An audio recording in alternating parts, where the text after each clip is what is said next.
For nearly 40 years, one ship ran world football, two banks of four and two strikers waiting up front for service. The 442 won many World Cups, it won European trophies, and it built a dynasty at AC Milan, at Manchester United, and even at Liverpool. So here's the question that should feel more urgent than it does. If the 442 dominated football for that long, why does almost nobody use it right now? Scan the last match day across Europe's top 5 leagues. Count the teams that lined up in a flat 442 from kickoff to the very final whistle. You'll struggle to fill one hand. The formation that shaped modern football has almost vanished from it. But here's what makes it really strange.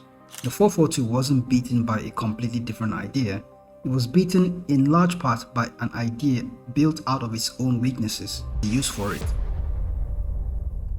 To understand why the 442 disappeared, you have to understand why it worked for so long in the first place.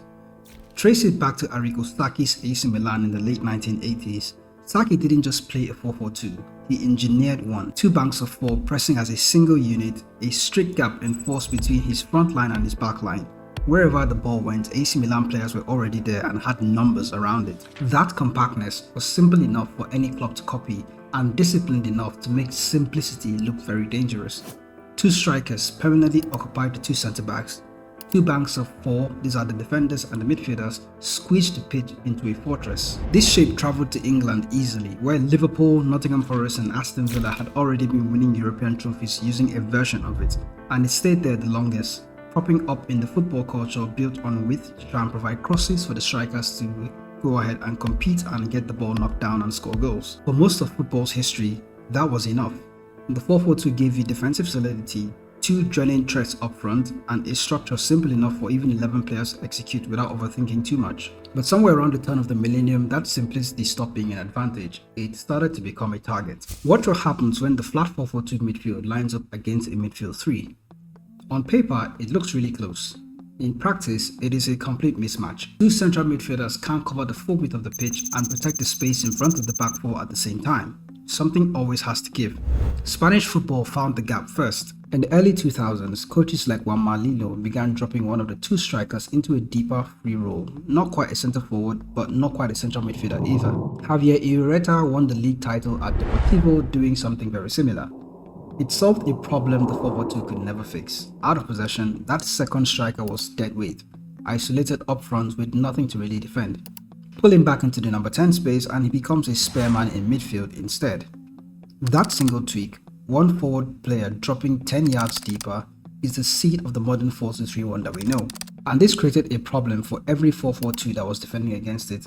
The creative number 10 could now receive the ball in the exact pocket between the flat midfield and the flat defensive line, that space in the 442 that never really had anyone to defend it.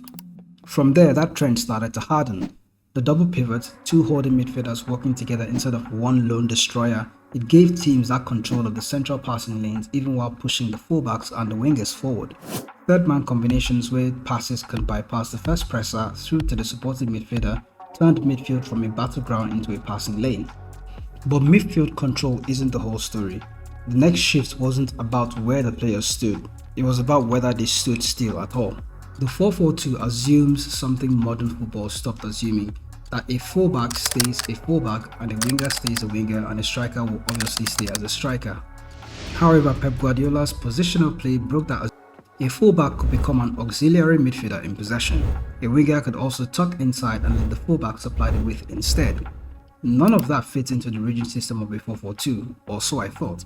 However, because the 442 has a compactness that depends on players staying roughly in their positions, Jurgen Klopp's Liverpool pushed the idea somewhere else.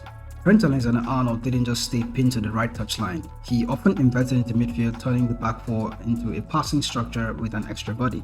With Andy Robertson overlapping on the opposite side, what looked like a 4-2-3 on the team sheet became more like 5 or 6 different shapes depending on the phase of play. The false 9 also had a similar behaviour. The 4-4-2 striker's job was just to stay high and occupy the centre-backs. Instead, the false 9 drops deep, pulling a defender out of the back line and opening the exact channel for a winger or an attacking midfielder that can run into that space and exploit. A team might build up in a back 3 with a holding midfielder dropping in between the centre-backs. That same team might attack in a 2-3-5 system with wingers pinned high and wide and fullbacks inverting into midfield. If they lose the ball, the same team will collapse into a compact block, built entirely around denying central passing lanes and winning the ball back before the opponent can organize. This is what we know as rest defense. A flat 4-4-2 tries to do all these three jobs with one formation: the build-up, the attacking phase, the defending phase. However, modern football splits these jobs apart, using different shapes and different formations for different phases of play. So the honest answer as to why did the 4-4-2 disappear isn't just a central control issue, and it's not really much about fluid positioning. It's more like football really stopped using one formation throughout the entire game. But that still leaves us with the second question that is hanging. If the 4-4-2 is really gone, why do some of the best defensive sides in Europe still kind of line up exactly the same way? Well, that's where the story stops being very simple. You see, Diego Simeone built a decade of success at Atletico Madrid playing in a compact 4-4-2 out of possession. Two banks of four, tight and disciplined, daring opponents to play through the wall with no gaps in it. Claudio Ranieri did the impossible at Leicester City in 2015-2016. His side attacked in a 4-4-2, but the moment they lost the ball, one striker dropped into midfield and it became a 4-4-1-1 system. A settled block that, for a side that finished in the season with one of the fewest amount of possession, ended up winning the league. Sondage as well also ran an identical 4-4-2 shape. His Burnley team was one of the hardest teams to break down during his Premier League era. Even Mikel Arteta, whose build-up doesn't really look like anything from the 2000s, regularly sets up his Arsenal team in a 4-4-2 out of possession. So what's actually going on here? These aren't retro throwbacks. Arteta's Arsenal built from something closer to a back three with 5 attackers.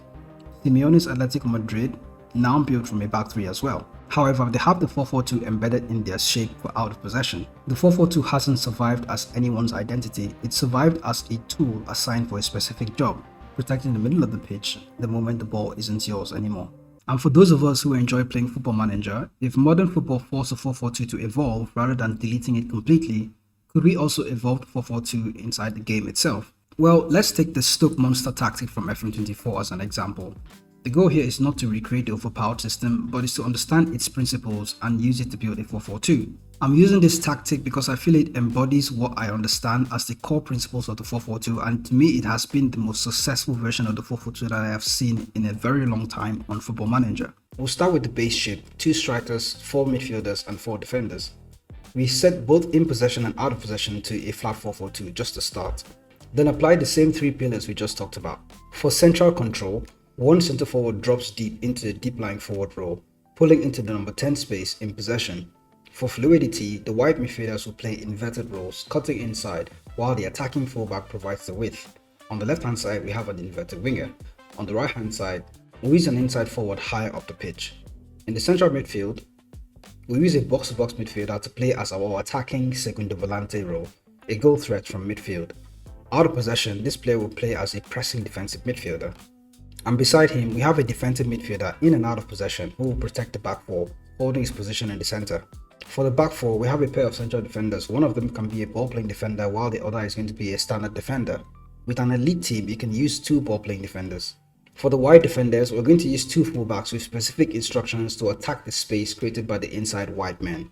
While playing as fullbacks, they will still get forward and provide the width, but out of possession, they will be a bit more defensive and play as normal fullbacks. For phase structure, the out of possession shape reverts to a strict defensive compact 4-4-2, with a much higher defensive line and a high press. This creates a tight horizontal compactness.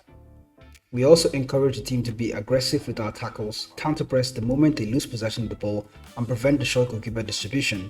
In possession, we'll keep passing short and maintain a high tempo, using the fullbacks to exploit the flanks while the inside wide men are going to focus on attacking the centre. It's still a 4-4-2, but we're adopting the modern principles of dynamic attacking football.